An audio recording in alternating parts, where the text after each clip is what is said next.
मेरा नाम मौनी है। मैं बहुत खुश थी कि मेरी शादी अमित से होने वाली है। शादी घर वालों की मर्जी से तय हुई है। मेरी भैया की शादी 1 साल पहले ही हुई है। मेरी भाभी का नाम राखी है। मेरी भाभी बहुत सुंदर है, साथ ही बहुत हंसमुख है। हंसना और बातें करना उन्हें पसंद है। जब से भाभी घर आई है, घर में एक अलग ही माहौल रहता है। मेरी भाभी मेरी से अच्छी बनती है, लेकिन एक बात की वजह से मुझे नहीं पता कि मेरी सोच इतनी बदल जाएगी। एक दिन अमित जब घर आया, तब मैं, भाभी और अमित साथ में एक कमरे में थे। हम लोग बैठे ऐसे ही बातें कर रहे थे, जैसे ही कि मैंने पहले ही बताया कि मेरी भाई बहुत ज्यादा मजाक करती है। ऐसी ही बातों बातों में उन्होंने अमित से कह दिया कि आपने भी क्या देखकर इसे पसंद कर लिया। आपका दिमाग तो सही है, अभी भी मौका है, आप बच सकते हो, शादी अभी नहीं हुई है। इतना भी होता तो शायद मैं बर्दाश्त कर लेती, लेकिन उसके बाद जो अमित ने कहा उससे मुझे ज्यादा बुरा लगा। अमित ने कहा कि क्या करूं भाभी, आपके जैसी सुंदर तो मुझे शायद मिलेगी नहीं, तो अब जो मिली है उसी से कर लेता हूँ। बात मजाक में ही हो रही थी, लेकिन मुझे वो बात दिल पर लग गई। उस समय मैंने भी बात हंसी में टाल दी, लेकिन मुझे अब वो बात सोने नहीं दे रही थी। मैं पता नहीं क्या सोचने लगी। मैंने अपने आप को भाभी के साथ कंपेयर करने लगी। मुझे उनसे और उनकी सुंदरता होने से जलन होने लगी थी। एक छोटी सी बात मेरे अंदर यह बदलाव ला सकती है, मैंने सोचा नहीं था। मैं उस बात का जवाब देना चाहती थी। मैं कुछ भी सोचने लगी थी। मैं सोच रही थी कि कैसे उन्हें भी मैं रुलाऊं। शादी की तैयारियों के साथ मेरा दिमाग भी कहीं और ही चलने लगा। एक दिन भाभी शॉपिंग करने मम्मी के साथ बाहर गई थी। घर भैया थे। मैंने सोचा कि भैया को कुछ ऐसा कहूं जिससे इन दोनों के बीच झगड़ा हो। थोड़ी कहाँ सुनी हो, भाभी थोड़ी परेशान हो। उस समय में बस इतना चाहती थी, लेकिन मुझे नहीं पता था कि मेरी बात से उन दोनों की जिंदगी में जहर घुल जाएगा। भैया भाभी को फोन लगा कर पूछ रहे थे कि कब तक आओगी। भाभी ने कहा बस आ ही रही हैं। भैया बोले कि पहले भी यही बोला था, अभी कब, यह कब तक आओगी।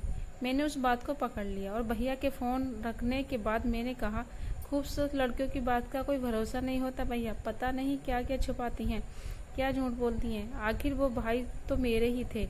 उन्होंने भी मेरी इस बात को पकड़ लिया। पूछा क्यों, क्या बात कर रही है, तुझे कुछ पता चला क्या। मैंने जानबूझकर ऐसा दिखाया कि मैं कुछ जानती हूँ और उनसे छुपा रही हूँ। मैंने कहा नहीं, कुछ नहीं, मैं तो बस ऐसे ही बोल रही थी। भैया ने फिर पूछा तो मैंने जोर ज्यादा उन्हें परेशान किया। मुझे पता था कि वो जितना परेशान होंगे उतना ही भाभी भी होगी। मैंने उन्हें ऐसे ही कहा कि भैया मैं क्या बताऊं, आप खुद समझदार हैं। वो बोले क्या मतलब, क्या बोलना चाहती हैं। ठीक है बता, मैं अब क्या कहती, लेकिन अच्छा हुआ कि उसी समय भाभी और मम्मी वहां आ गई और बात टल गई। लेकिन मुझे बहुत खुशी हो रही थी। मैंने भी अपना काम कर दिया। भैया उनके आते ही अपने कमरे में चले गए। बस मुझे अब भाभी का वैसा चेहरा देखना था जो मैंने देखना चाहती थी। भाभी करीब 1 घंटे बाद जब कमरे से बाहर निकले तो उनका चेहरा बयान कर रहा था कि मैंने जो बोला उसका असर हो रहा है। भैया का भी मुंह उतरा हुआ था। उस दिन से भाभी का बोलना और हंसना कम हो गया। भाभी का मुंह उतरा रहता था। मैं पता नहीं कैसे इतनी कठोर हो गई कि उनके आंसू से मुझे खुशी मिल रही थी। भैया और भाभी भी सब कुछ ठीक रही हैं। इस बात का पता अब हमारे घर में सबको चल गया था। भाभी अब मुझसे भी बात नहीं कर रही थी, लेकिन मुझे बुरा नहीं लग रहा था। एक दिन भैया भाभी से किसी बात पर बिगड़ गए और सबके सामने उन्हें घर से जाने को कहने लगे।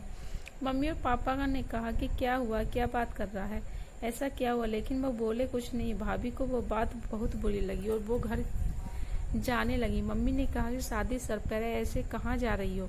भैया बोले उसे जाना है तो जाने दो। भाभी मेरी तरफ देख रही थी, लेकिन मुझे ना बुरा लग रहा था, ना ही मैंने उन्हें रोका। भाभी अपने घर चली गई।